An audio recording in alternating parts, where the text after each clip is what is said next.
Hello friends, आज हम लोग बात करेंगे कोलाहल प्रदूषण कैसे होता है, कैसे कहते हैं, या भारी संयंत्र वाले उद्योगों में कैसे कैसे नियंत्रित किया जा सकता है। दोस्तों, पहले बात करते हैं इसके इंट्रोडक्शन की। तो दोस्तों, आज संसार में इलेक्ट्रॉनिक उपकरण एवं अन्य वस्तुएं प्रमुख स्थान ले चुकी हैं। Television, radio, stereo, tape recorder, वाहनों आदि से एक आवाज़ निकलती है। यही आवाज़ कहलाती है, जो कि मनुष्य के द्वारा बिना किसी परेशानी के ग्रहण कर ली जाती है। यह साउंड सहन करने की क्षमता मनुष्यों के स्थान के अनुसार बदलती रहती है। एक मनुष्य कम आवाज़ के संगीत या ध्वनि को ग्रहण करने की क्षमता रखता है, जबकि अन्य व्यक्ति अधिक ध्वनि को सुनना पसंद करते हैं।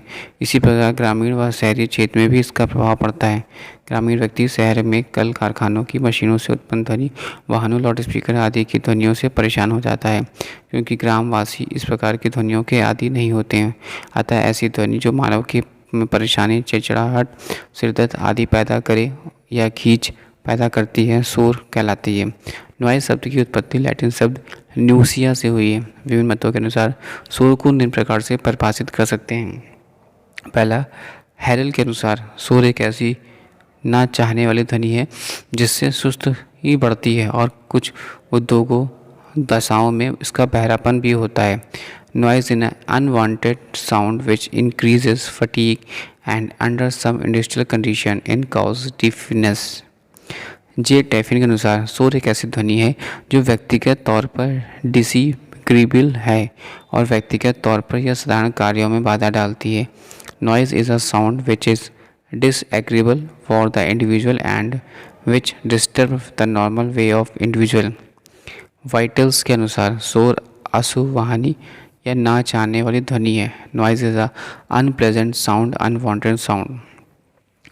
अस्पताल और विद्यालयों के आसपास तीव्र ध्वनि करना या शोर उत्पन्न करना मना है, ताकि संबंधित व्यक्ति शोर के बुरे प्रभाव से बच सके।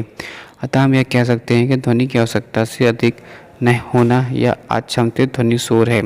वैसे वातावरणीय कारकों का एक निश्चित मात्रा से बढ़ जाना जो मनुष्य एवं पदार्थों को नष्ट करता है, प्रदूषण कहलाता है। यह वातावरणीय कारक चाहे जल हो, ध्वनि हो, मृदा हो, जनसंख्या हो या हवा आदि। इसी प्रकार ध्वनि की तीव्रता एवं इसका समय बढ़ जाना मानव के स्वास्थ्य पर, उसके क्रियाकलापों पर तथा मानसिक योग्यताओं पर पूरा प्रभाव डालती है, जैसे ध्वनि या शोर प्रदूषण कहते हैं। बात करते हैं आगे, जो कि कहता है कि उद्योगों से शोर नियंत्रण, नॉइस कंट्रोल फ्रॉम इंडस्ट्री। दोस्तों, उद्योगों से उत्पन्न होने वाला शोर कारीगरों एवं मनुष्यों के लिए स्वास्थ्य पर प्रतिकूल प्रभाव डालता है, अतः इसे नियंत्रित करना आवश्यक है। इसके नियंत्रण करने के लिए निम्न सुझाव निम्नलिखित प्रकार से हैं। पहला, नियोजन व पर्यावरण प्राधिकरण के बीच आपसी सहयोग, यानी cooperation between planners and environmental authorities. प्रत्येक शहर में पर्यावरण प्राधिकरण स्थापित है, जिसमें इकोलॉजी व एलाइड साइंस के विशेषज्ञ होते हैं। इन विशेषज्ञों एवं नगर नियोजक के बीच अच्छा सहयोग हो तो शोर की सीमा को काफ़ी हद तक नियंत्रित किया जा सकता है। जब भी शहर का विकास नियोजक को करना हो तो उसके द्वारा विकसित योजनाओं को लागू करने से पूर्व पर्यावरण प्राधिकरण से अनुमोदन करा लेना चाहिए, क्योंकि नियोजक रेलवे लाइन व ठोस अवशेषों से निपटारे के लिए स्थानों आदि की स्थितियाँ शहर के क्षेत्र में निश्चित करेगा, ताकि शहर का आउटलुक अच्छा हो। परंतु पर्यावरण प्राधिकरण पर्यावरण को स्वच्छ रखने की दृष्टि से इनमें आवश्यक परिवर्तन कर सही स्थिति को अनुमोदन करेगा। दूसरा है दोस्तों, शोर मुक्त क्षेत्र व शोर को कम करने के क्षेत्र, noise free zones and noise abatement zones. शोर को असल व आसानी से नियंत्रित करने के लिए शोर मुक्त क्षेत्र बनाना चाहिए या इन क्षेत्रों को बढ़ावा देना चाहिए। ऐसे क्षेत्रों में किसी भी प्रकार का शोर, ट्रैफिक, निर्माण कार्य, लाउड स्पीकर या मनोरंजन के लिए भीड़ से उत्पन्न हो अथवा अन्य कारणों से को रोकना चाहिए। ऐसे क्षेत्रों में स्कूल, कॉलेज, अस्पताल या पूजा स्थानों का बनाया जाना चाहिए। जिन क्षेत्रों में अत्यधिक शोर होता है वहाँ शोर में कमी लाने के लिए उपाय करने चाहिए तथा ऐसे क्षेत्रों का आकार धीरे धीरे कम करते रहना चाहिए। ध्वनि रोधन अभिकल्पन यानी एक्विस्टिक डिज़ाइन क्राइटेरिया। उद्योगों में ध्वनि की नियंत्रित करने हेतु धर्म निरोधक अभिकल्पन की प्राथमिकता दी जाती है। उद्योगों में प्रबंधकों व अन्य अधिकारियों की कक्षों को खगोलीय दीवार से बनाना चाहिए। खिड़कियों व दरवाज़ों की दरारों से निकलकर आने वाले शोर को कम करने के लिए दरारों को बहुत कम ही चौड़ा या बिल्कुल बंद होना चाहिए। फर्श रबर का, पीवीसी का या लिनोलियम का सीट का होना चाहिए। कक्षों में अच्छी ध्वनि निरोधी सामग्री का प्रयोग करना चाहिए। यह सामग्री रेशेदार व संरक्षक युक्त होना चाहिए। ग्लास वॉल में 80% तक एयर बॉर्न साउंड एनर्जी को रोका जा सकता है। माध्यम से ध्वनि दो रूपों में होती है। पहला एयर बर्न या एयर बॉर्न, ऐसी ध्वनि हवा में होती है। यह ध्वनि शोर का मुख्य रूप है। इम्पैक्ट नॉइज़, यह ध्वनि पदार्थ पर खुरचने या चलने से होता है। इस ध्वनि को कम करने के लिए ध्वनि सामग्री रोधक की परत लगा दी जाती है। नेक्स्ट है स्रोत से शोर कम करना, reduction of noise at source. उद्योगों में मुख्यतः शोर मशीनों के चलन से होता है। जब मशीनें अधिक समय तक प्रयोग में लाई जाती हैं तो टूट फूट के कारण, पुर्जों के घिस जाने के कारण मशीनों से शोर पैदा होता है। यदि मशीन अधिक शोर उत्पन्न कर देती है तो ऐसे मशीनों को बेचकर नई मशीनें क्रय कर लेनी चाहिए।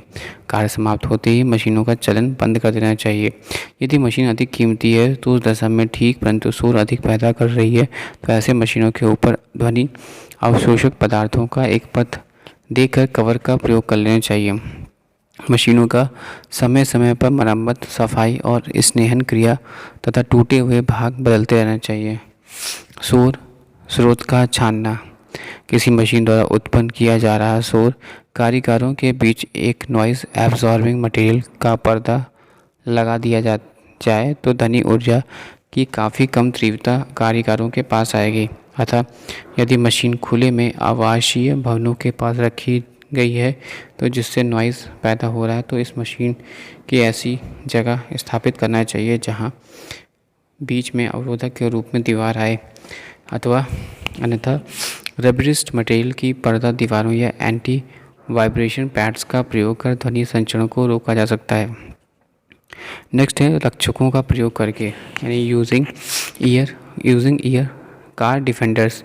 प्रायः कारीगर सीधे ही शोर पैदा करने वाली मशीनों पर कार्य करता है। इसके बीच साउंड एब्जॉर्बिंग बिग मटेरियल का पर्दा या मशीन का साउंड एब्जॉर्बिंग मटेरियल से कवर करना संभव ना हो तो ऐसी स्थिति में कारीगर लगातार शोरयुक्त वातावरण में कार्य करता है, जिससे उसकी कार्य क्षमता, सुनने की क्षमता एवं मानसिक स्थिति प्रभावित होती है। इस स्थिति में शोर का प्रभाव शरीर पर कम हो, इसलिए ईयर प्लग्स का प्रयोग करना चाहिए। नेक्स्ट आता है कंपन एवं अवमंदन करके, अलग करके, यानी वाइब्रेशन आइसोलेशन एंड डैम्पिंग। कुछ मशीनों से शोर उसके कंपन से पैदा होता है। ऐसी मशीनों को एक ही चैम्बर में स्थापित किया जाना चाहिए तथा रेजिलेंट साइलेंट माउंटिंग सपोर्ट प्रदान करना चाहिए। प्रायः रेजिलेंट माउंटिंग के लिए स्प्रिंग का ही सपोर्ट दिया जाता है। कभी कभी मशीनों से उतना शोर उत्पन्न नहीं होता जितना उनके द्वारा किए गए उत्पादों का बाइंस में कलेक्ट करना से उत्पाद या बिन्स में कलेक्ट करने या उत्पाद बिन्स तक आने में, यानी लॉन्ग मेटल च्यूट में स्लाइड करने से होता है। ऐसी स्थिति में बिन्स या लॉन्ग च्यूट की को धातु की न बनाकर कमेट, प्लास्टिक या रबड़ की बनाने की संस्कृति जानी चाहिए। या बिन्स और च्यूट में इस प्रकार की मटेरियल की कोटिंग की जाए जिससे ध्वनि पैदा करने वाले उत्पाद इससे चिपक जाए। साइलेंसर, कई बार मशीनों के विशेष भाग से शोर पैदा होता है और तथा इस शोर को उपरोक्त विधियों से नियंत्रित करना मुश्किल होता है। ऐसी स्थिति में साइलेंसर का उपयोग किया जाना उचित है। रिएक्टिव व एब्जॉर्बेटिंग, दोनों प्रकार के साइलेंसर में एब्जॉर्बेटिव साइलेंसर का अधिक उपयोग किया जाता है। एब्जॉर्बेटिव टाइप के साइलेंसर में प्रायः एक पाइप होता है जिसकी आंतरिक सतह पर एक्विस्टिकली एब्जॉर्बेंट मटेरियल जैसे खनिज, वूल की, ग्लास फाइबर की लाइनिंग की जाती है। साइलेंसर का प्रयोग गैस टरबाइन, पंखों, ब्लोरो, हवाई जहाज़ों एवं वाहनों आदि में किया जाता है। Thanks for watching and sharing.